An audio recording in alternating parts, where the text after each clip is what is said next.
By the way, since I got plenty of high power, I just want to show you some results of a partial brick there.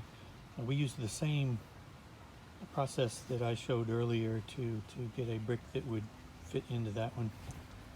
And this brick here, that one was previously power washed, but it's been in inventory at the job site for so long that one can hardly tell. So we got that going for us. And by the way, just as a reminder, see those things there. If you want to run, you leave those there.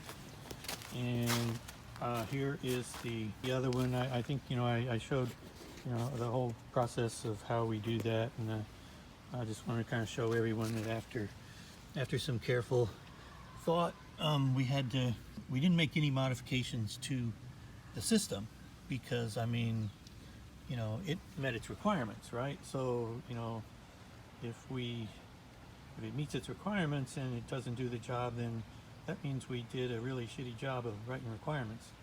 So and we don't do that here at Plan B Engineering.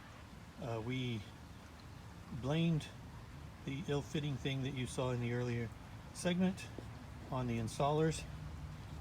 We blamed them and gave them some new instructions, and so we didn't change the system. We just kind of redid the installation, and you can see that now it is still not level, but it's closer, and I think we can lay the next row on top with only a slight slant to it.